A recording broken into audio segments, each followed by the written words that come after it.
नमस्कार, मैं हूं आपके साथ मयंक। देखिए, एक बड़ी खबर इस वक्त आ रही है। अमेरिका के कई सारे प्लेन्स ने उड़ान भरी है और ये प्लेन पहुंच रहे हैं डिएगो गार्सिया, हिंद महासागर में अमेरिका का वो नेवी बेस जहां से किया जा सकता है ईरान पर हमला। देखिए, ये एक ऐसी खबर है जिस पर पूरे जितने डिफेंस एक्सपर्ट्स हैं उनकी नज़र है, जिस पर ईरान की नज़र है और जिस पर चीन की खास तौर पर नज़र है। देखिए, ऐसी खबरें आ रही हैं कि अमेरिकन प्लेन्स जिसमें C-17 एक ग्लोबमास्टर 3 जो है वो शामिल है, उनके नंबर्स भी सामने आए हैं कि करीब 10 प्लेन ऐसे हैं जिन्होंने उड़ान भरी है और इसमें से 6 या 7 प्लेन डिएगो गार्सिया की तरफ गए हैं।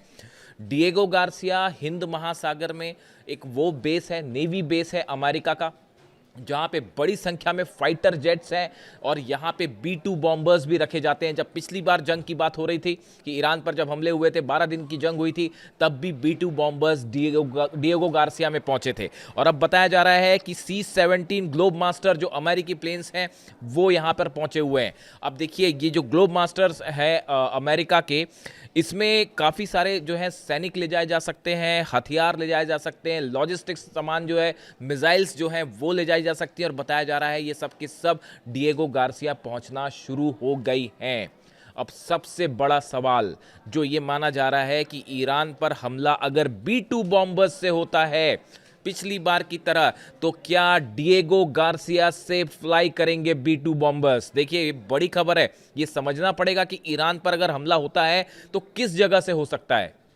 पहली बात तो ये साफ समझिए, अगर ईरान पर हमला होता है F-35 जेट से, F-16 से, तो ये जेट्स दो जगह से उड़ान भर सकते हैं। एक तो अमेरिकन बेसिस से, जैसे कि जॉर्डन में मैंने आपको कल बताया था, बड़ा मूवमेंट हो रहा है जॉर्डन में, जो है अमेरिकन प्लेन्स आ रहे हैं काफ़ी संख्या में।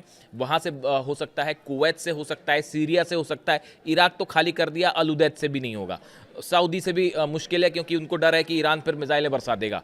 लेकिन कुवैत, जॉर्डन, ये वो इलाके हैं, सीरिया, जहाँ से F-16 या F-35 फ्लाई कर सकते हैं। एयरक्राफ्ट कैरियर जब पहुंच जाएगा मेडिटेरियन सी में, तो उससे अब्राहम लिंकन से 90 उसमें F-35 जेट्स हैं, वहां से फ्लाई करके हमला हो सकता है। और जो तीसरा और सबसे बड़ा ऑप्शन है जिसकी ऐसी आशंका जताई जा रही है कि अमेरिका इस्तेमाल करेगा, तो वो डिएगो गार्सिया का बेस होगा। अब देखिए, डिएगो गार्सिया से ईरान का डिस्टेंस है करीब 3800 से 4000 किलोमीटर।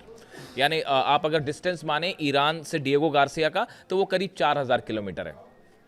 जो B-2 बॉम्बर्स हैं ये फ्लाई करते हैं करीब 1000 किलोमीटर प्रति घंटा की रफ्तार से। यानी अगर डिएगो गार्सिया से B-2 बॉम्बर्स फ्लाई करते हैं तो उन्हें ईरान जाने में करीब 2.5 से 3 घंटा लगेगा, करीब 2.5 से 3 घंटा लगेगा। अब ये वो टाइम है जिसके बीच में ईरान को अपनी रक्षा का इंतज़ाम करना पड़ेगा। अब देखिए, ये कहा जा रहा है, ऐसी जानकारियां मिल रही हैं, ईरान और चीन ने मिलकर बड़ी तैयारी कर ली है डिएगो गार्सिया को उड़ाने की, अमेरिका के इस नेवी बेस को उड़ाने की। या आपने जो मिसाइल टेस्ट देखा, ICBM का टेस्ट हुआ आनन फानन में, फटाफट जो टेस्ट हुआ, इसकी किसी को उम्मीद नहीं थी कि ईरान इतनी जल्दी जो है वो ICBM का टेस्ट फिर से कर डालेगा, और वो भी इस अंदाज में कि वो जो है कजाकिस्तान क्रॉस किया, रशिया क्रॉस किया और साइबेरिया में बिल्कुल पिन पॉइंट ठिकाने पर गिरी है वो ICBM, और 7000 किलोमीटर का डिस्टेंस तय किया है, करीब 6 से 7। कितना डिस्टेंस तय किया है? 6 से 7000 किलोमीटर का। ईरान से डिएगो गार्सिया का डिस्टेंस कितना है? 4000 किलोमीटर। समझे बात आप? 7000 किलोमीटर ICBM गई है, जा सकती 10,000 किलोमीटर है, यानी जा तो अमेरिका तक सकती है। अगर तेहरान से छोड़ दिया ICBM तो चली तो अमेरिका तक चली जाएगी वो। लेकिन इस बार जो टेस्ट हुआ वो 7000 किलोमीटर का हुआ। डिएगो गार्सिया और ईरान की दूरी कितनी है? 4000 किलोमीटर है। अब ये सबकी नज़रें इस बात पर टिकी हुई है कि क्या B-2 बॉम्बर्स पहुंचते हैं डिएगो गार्सिया। देखिए, अगर B-2 बॉम्बर्स डिएगो गार्सिया पहुंचे तो आप मान लीजिए ये बात कंफर्म हो जाएगी कि अमेरिका ईरान पर हमला करेगा। ये इस बात को जितने बड़े एक्सपर्ट्स हैं, मैं जिनके टच में हूं, जो सुरक्षा विशेषज्ञ हैं, जो एयर स्पेस के जानकार हैं, एयरफोर्स के जानकार हैं, जो वॉर एक्सपर्ट्स हैं जिनसे मैं संपर्क में हूं, सबका ये कहना है, अधिकांश लोगों का ये कहना है कि अगर अमेरिका ने अपने B-2 bombers Diego Garcia base पर भेजे, आप ये मान लीजिएगा कि उसके फौरन बाद अटैक हो जाएगा। देखिए, अभी तक नहीं आए हैं, अभी तक नहीं पहुंचे हैं, अभी सिर्फ सामान पहुंच रहा है, मिसाइल्स पहुंच रही हैं, बम्स पहुंच रहे हैं डिएगो गार्सिया में। में जो शायद ईरान पर हमले के लिए इस्तेमाल हों। ये बात ईरान भी समझ रहा अच्छे से। ये जो मिसाइल टेस्ट हुआ ये क्यों हुआ इतनी तेजी से, ये अमेरिका पर तो हमला हो ही सकता है, वो 10,000 किलोमीटर है बात, लेकिन उससे ज़्यादा अहम इंपॉर्टेंट चीज़ है खुद को सेव करने के लिए डिएगो गार्सिया बेस। देखिए यहाँ पे जो है ये वेस्ट वर्जीनिया, इनकी यूएसएस जो परमाणु पनडुब्बी है अमेरिका की, वो भी है यहाँ पे। बड़ी संख्या में डिएगो गार्सिया में हथियार हैं अमेरिका के, इसमें कोई शक नहीं है। अब बताया ये जाता है चाइना ने और रशिया ने अपने पूरे सैटेलाइट्स जो हैं वो डिएगो गार्सिया पे भी नजरें बनाए हुए हैं। यहाँ पे जो भी मूवमेंट हो रही है वो सब खबरें जा रही हैं ईरान तक, चाइना तक, रशिया तक। जरा भी मूवमेंट हो, देखिए डिएगो गार्सिया से असल में चाइना को भी बड़ी चुनौती मिलती है कि वहाँ पे अगर कोई मूवमेंट करता है चाइना, अगर ताइवान पर अटैक करता है, और ऐसी स्थिति में अगर चाइना वर्सेस अमेरिका हो गया तो भी डिएगो गार्सिया का इस्तेमाल करेगा अमेरिका, इसमें कोई शक नहीं है। तो चीन भी जो है उस पर नजरें गड़ाए हुए है डिएगो गार्सिया पे। अब कहा यह जा रहा है, जो आपने थंब मेरा देखा होगा वीडियो का, कि क्या ईरान उड़ा देगा डिएगो गार्सिया, अमेरिका का नेवी बेस। बताया यह जा रहा है जो मिसाइल टेस्ट हुआ आईसीबीएम, जिसकी रेंज 7,000 किलोमीटर तक जाके गिरी है, 10,000 गिरी 7,000 टारगेट पे।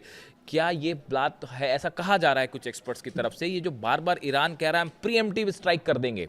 प्रीएम्प्टिव मतलब हमें ये कंफर्म हो गया कि हम पे हमला होने वाला है, ईरान मिसाइल दाग देगा, इस बार इंतजार नहीं करेगा। क्या ईरान अपनी इस आईसीबीएम को अमेरिका के नेवी बेस को उड़ाने में इस्तेमाल करेगा? देखिए कहा यह जाता है B-2 बॉम्बर्स की अगर बात करें, B-2 बॉम्बर्स एक ऐसा प्लेन है, ऐसा जेट है कि जो एक बार टेक ऑफ कर गया तो आसमान में उसको गिराना बड़ा मुश्किल है। देखिए उड़ता धीरे है, 1000 किलोमीटर की रफ्तार है उसकी प्रति घंटे की, ज़्यादा तेज रफ्तार नहीं है, लेकिन उसको राडार में पकड़ना इम्पॉसिबल है, बहुत मुश्किल है। मतलब हालांकि कुछ ऐसे दावे होते हैं कि चाइना और रशिया के कुछ सैटेलाइट उसको पकड़ लेते हैं, ऐसा कहा जाता है, लेकिन फिर भी बहुत मुश्किल है। यानी अगर एक बार B-2 ने बॉम्ब्स लोड करके उसने टेक ऑफ कर लिया तो रास्ते में उसको रोकना या मिसाइल से गिराना, भाई मिसाइल से आप तब गिराओगे ना जब राडार पर लोकेट करोगे, वही बहुत मुश्किल हो जाएगा। यानी B-2 बॉम्बर्स ने एक बार उड़ान भरी, यानी वो फिर अपने टारगेट तक जाएगा ज़रूर, उसको रोकना बड़ा मुश्किल है। इसलिए ऑप्शन क्या है, इसके पहले कि B-2 बॉम्बर्स उड़ान भरे, आप स्ट्राइक कर दीजिए डिएगो गार्सिया पे, और उड़ने के पहले ही उस एयरबेस को तबाह कर दीजिए। ये बड़े सारे एक्सपर्ट्स बता रहे हैं कि अगर ये स्थिति बनती है, देखिए यूएसएस अब्राहम लिंकन पहुंचने वाला है, 24 घंटे की और बात है, 23 तारीख की दोपहर तक आप मान के चलिए पहुंच जाएगा B-2 बॉम्बर। जो अब्राहम लिंकन जो एयरक्राफ्ट कैरियर वो ईरान के करीब पहुंचना शुरू हो जाएगा। रूजवेल्ट ऑलरेडी आ रहा है। इस हालत में B-2 बॉम्बर्स, अमेरिका भी ये दिखाना नहीं चाहता कि हमने B-2 बॉम्बर्स पहुंचा दिए हैं डिएगो गार्सिया, क्योंकि ईरान पे हमले के लिए एक बार फिर सरप्राइज एलिमेंट होगा, जैसे वेनेजुएला ने के खिलाफ हमले पर किया। इसलिए हमला कब होगा ये डेट सामने नहीं है। अमेरिका की कोशिश है कि ये पता ना चल पाए, लेकिन चाइना और रशिया लगे हुए हैं सैटेलाइट्स इमेजेस देने में ईरान को। अब ये बताया जाता है कि ये ईरान की रणनीति, चाइना की रणनीति का बड़ा हिस्सा हो सकता है कि जैसे ही ये बात कंफर्म हो जाए कि भाई वहाँ मूवमेंट है, B-2 बॉम्बर्स आ गए हैं और किसी तरह का हमला हो सकता है, उसके पहले ही टेक ऑफ करें B-2 बॉम्बर्स। उसके पहले ही क्या ईरान अपनी नए आईसीबीएम से डिएगो गार्सिया को, अमेरिका की इस नेवी बेस को उड़ा देगा। ये सिर्फ एकमात्र तरीका होगा B-2 बॉम्बर्स का रोकने का, और ये बहुत बड़ा सेटबैक होगा अमेरिका के लिए। देखिए जो मिसाइल गिरी, अभी बताया जा रहा है जो टेस्ट हुआ आईसीबीएम का, उसने बड़ा एक्यूरेट डेड पॉइंट जो डिसाइडेड था उसको डिस्ट्रॉय किया, यानी बिल्कुल सटीकता के साथ गिरी है। ईरान की मिसाइल्स की खास बात यह है, आप देख लीजिए फतेह 2 हो, खुर्रमशहर हो, सेजिल हो, ये सब जितनी मिसाइल्स थी जो 12 दिन की जंग में इस्तेमाल हुई, ये सब के सब बड़े टारगेटेड निशाने पे गिरी हैं। और MRV टेक्नोलॉजी भी थी इसमें कि एक वॉरहेड के साथ कई वॉरहेड्स निकल के कई मल्टीपल निशाने हो सकते। ऐसे में डिएगो गार्सिया पर क्या ईरान का हमला तय माना जा रहा है? देखिए अमेरिका इस समय अपने बेसिस को सिक्योर करने में भी जुटा हुआ है। सब जगह मिसाइल डिफेंस सिस्टम लगाए जा रहे हैं, इजराइल मिसाइल डिफेंस सिस्टम लगाए जा रहे हैं। मिडिल ईस्ट में जो बड़े देश थे वहाँ से अपने सैनिक हटा लिए गए कि भाई हम उन पर हमला नहीं होने देंगे, कि सऊदी ये दिखाना चाहता है कि भाई हमने कोई मदद नहीं की अमेरिका की, कतर भी यही दिखाना चाहता है, UAE भी दिखाना चाहता है। तो देखिए ये ऐसा है, इस हालात में जो हमले B2 बॉम्बर्स से होंगे उसकी एक बड़ा उसका ठिकाना डिएगो गार्सिया होगा। इसलिए जो जितने डिफेंस एक्सपर्ट्स हैं जो ईरान पे इस बात पे नज़रें बनाए हुए हैं कि कब हमला होगा, वो सब ये जानना चाहते हैं कि डिएगो गार्सिया में B2 बॉम्बर्स कब पहुंचेंगे। आप भी नज़र रखिए, जिस दिन ये खबर आई कि डिएगो गार्सिया में B2 बॉम्बर्स पहुंचे हैं, उसको आप ग्रीन सिग्नल मान लीजिएगा कि बस अब ये हमले की तैयारी पूरी है और इंतज़ार शायद एयरक्राफ्ट कैरियर का। इसी बीच अमेरिका चीन की बड़ी प्लानिंग, चाइना ने अपने सैटेलाइट्स दे रखे हैं इस्तेमाल के लिए। ईरान को पूरी मदद हो रही है, रशिया भी मदद कर रहा है। और ऐसे में क्या मिसाइल्स के जरिए खास तौर पर जो ICBM नया टेस्ट हुआ है, देखिए हालांकि खुर्रमशहर 4 भी माना जाता है कि उसका जो एडवांस्ड वर्जन है जो कि अभी टेस्ट नहीं हुआ है, मतलब उसको